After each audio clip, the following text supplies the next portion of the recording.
They say weddings bring families together. But mine? It nearly tore us apart. I was standing there. Back row, best suit on, holding a small velvet box. Inside? My late wife's diamond earrings. But what happened next? It wasn't just cruel. It was something I'll never forget. She looked me dead in the eyes and screamed like I was the intruder at my own son's wedding. And the way Adam stood there, silent, like he didn't know me. But here's the thing. None of them knew what I was capable of. Not yet. There's one truth they still don't know. One I've never said out loud. Until now. Before we dive in, make sure to hit that subscribe button and drop a comment telling us where you're listening from. We'd love to know how far this story is reaching. Name's George Thompson. I'm 67. Retired machinist from Canton, Ohio. My hands don't grip like they used to. But they've built more than just engines in this life. They've built a home. Held a newborn. Buried a wife. I live in a small brick house on Pine Street. The shutters are a little crooked, but the porch swing still works. My late wife, Marlene, she picked the place. Said it felt like a good home to grow old in. She was right. We were married 39 years. She passed from ovarian cancer 6 winters ago. Quiet, painful, brave. She held my hand till the very last breath. And before she left, she whispered something in my ear. Promise me, George. When Adam finds love, give her these. She was talking about her diamond earrings. Not fancy. But real. Pure. Honest. Like her. Adam was our only child. Smart boy. Kind heart, when he was little. Used to follow me around with his tiny toolbox, pretending to fix the car. I remember once he looked up at me and said, Dad, when I grow up, I want to be just like you.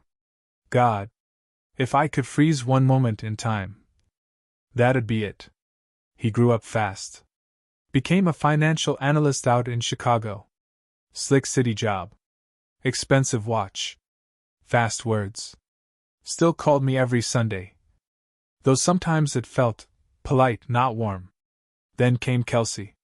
She was polite, sure. But never warm. Never curious. Never once asked how I was doing. Just tolerated me. She never called me Dad. Not even Mr. Thompson. Just him. I thought maybe it was nerves. Or pride. But I let it slide. Because Adam looked happy. And I'd rather feel invisible than ruin my boy's smile. Still, a man can only be stepped on so many times before the ground beneath him starts to rise. The wedding was set for a Saturday in May. Big country estate outside Columbus. Old oak trees, white canopy tents. Looked like something out of a bridal magazine. I showed up early. Didn't want to just attend, I wanted to help. I always help. Carried chairs. Unloaded centerpieces. Paid the final vendor deposits. $62,000. All from me. You know, no one ever asked? Not once. Not, Dad, are you sure? Not even, thank you. But I kept my head down. Tucked the box with Marlene's earrings in my inside pocket. I was saving it for the right moment. A quiet, private moment. Just me and Kelsey. To pass down something sacred. That moment never came. Because when I finally stepped into the bridal suite, holding that little velvet box in my hands, she looked at me like I was a cockroach on white carpet. Didn't even let me speak. Didn't ask why I was there.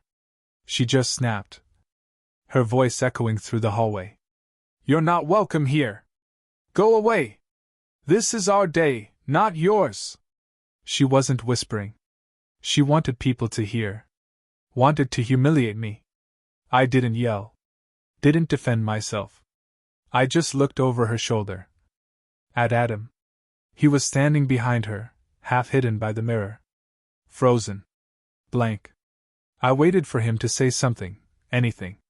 To raise a hand. To say, Dad, no, she didn't mean that. But he didn't. He just dropped his gaze to the floor. And stayed there. That moment broke something in me. Not because of what she said. But because of what he didn't. That boy I raised, that little man with the toy wrench who used to call me hero, was gone. And I walked out of that bridal suite slower than I'd ever walked before. Every step felt like goodbye. I didn't slam a door. Didn't throw the box. Didn't cry. Just made my way to the parking lot. Climbed into my truck. And sat there in silence. Listening to my heart tear itself apart. I sat in that truck for a long time. Didn't start the engine. Didn't even move. Just watched guests trickle into the estate with big smiles. Suits freshly pressed. Heels clicking across stone. None of them knew. None of them saw what happened inside that suite. I was a ghost now. The man who paid for the feast. But wasn't allowed to taste it. I reached into my coat. Pulled out the velvet box. Opened it slow. Marlene's earrings caught the sunlight. Still gleamed, like they had on our wedding day. I turned them over in my fingers. Held them up against the windshield. And for a second, I swear I saw her in the glass. Smiling. Knowing. And in that moment, I heard her voice again. Not soft, not whispering this time. Strong. Don't let them bury you alive, George. I closed the box. Slipped it back into my coat. And that's when something inside me snapped back into place. Not anger. Not vengeance. Just clarity. You see, there's a kind of pain that folds a man. Makes him small. Ashamed. But there's another kind. The kind that sharpens your edges. Reminds you who you were before they started treating you like a footnote. And I remembered. I wasn't just someone's dad. I was a man who built things. Fixed things. Endured storms that would have broken most. And I knew right then. They might have uninvited me from their picture-perfect wedding. But I had one card left they didn't know about. One they'd regret not respecting. Because you don't treat the foundation like dirt when the entire house stands on it. I started my truck. Drove away quiet. Didn't look back. But as I turned the corner out of that estate, I took out my phone. Opened my banking app. And began canceling every single payment. The first message came just after sunset. From Brian. Hey Dad, something's wrong with the caterer. They're saying payment was reversed? I stared at the screen. Didn't reply. 10 minutes later, another. Dad, the DJ just packed up. What's going on? Then it was Lauren. Hi George, just wondering, did something happen? The florist left. We don't understand what's happening. I put the phone on the counter. Poured myself a glass of water. Sat down slow. It was quiet. So quiet. But inside me. A strange peace. Not joy. Not revenge. Just balance. They had taken everything warm and good I brought to that wedding. Spit on it. Laughed at me. Now? They were tasting silence. The kind I've lived in for years since Marlene passed. The kind they never noticed, because they were too busy taking. Then came the knock on my door. I opened it. Brian stood there. Tie loosened. Face pale. Eyes wide. Dad, the venue manager said all payments were cancelled. Florist, DJ, catering, everything. You did that? I looked him straight. I did. He blinked. But why would you? I cut him off. Soft. Calm. You didn't want me at your wedding, Brian. You made that crystal clear. So I left. Quietly. But I also took something with me. He swallowed hard. What? I stepped aside, let him see the receipts stacked on the table. Every payment. Every wire transfer. Every single dime I'd spent, itemized. I didn't yell. Didn't cry. Just pointed. You wanted a wedding without me? Now you've got one. He didn't move. Just stood there. looking like a man who just realized he'd bitten the hand that built his future. Brian sat down at my kitchen table, like a boy again. He didn't touch the receipts. Didn't say a word. Just stared at them. Then at me. You really paid for everything? I nodded. He looked stunned. But why? Why would you spend that much? I leaned forward, voice low, but firm. Because you're my son, Brian. Because even after all the silence, all the distance, I still wanted you to have a beautiful day. I thought maybe if I showed up, quietly, and just supported from behind the curtain, you'd feel my love. My throat tightened. But you didn't even let me sit.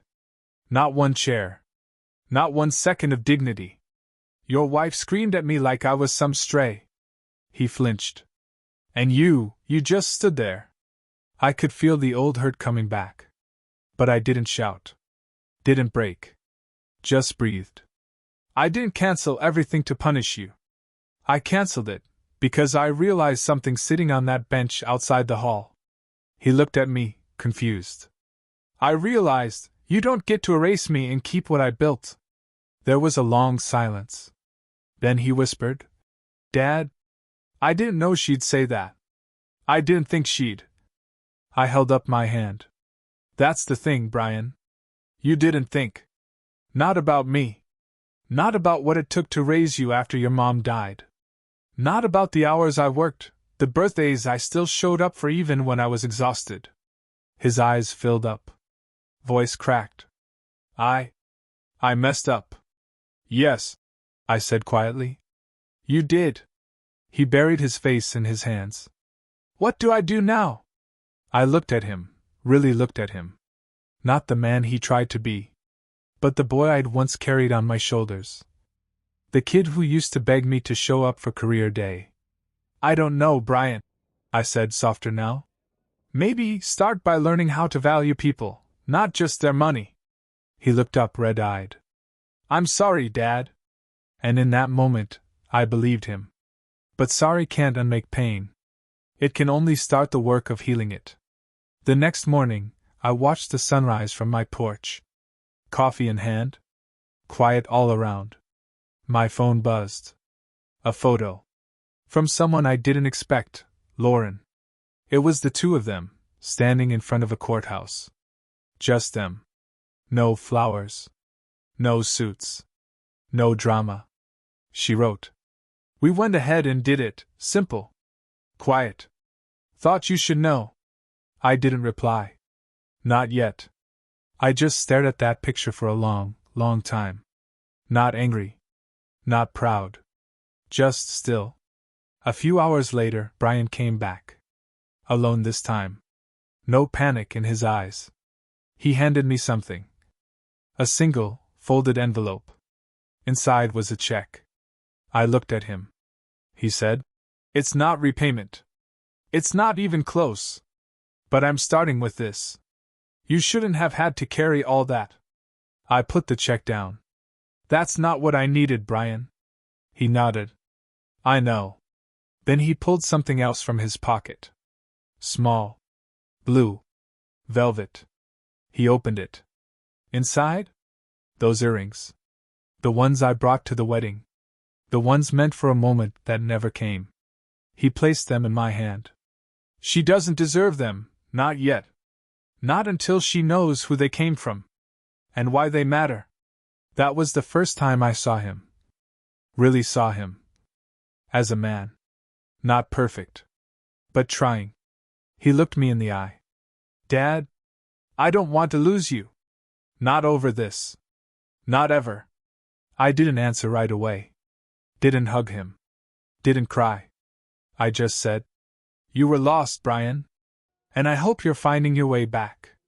Then I stood up, walked to the living room, and placed those earrings back inside the drawer. Where love waits. Until it's truly earned.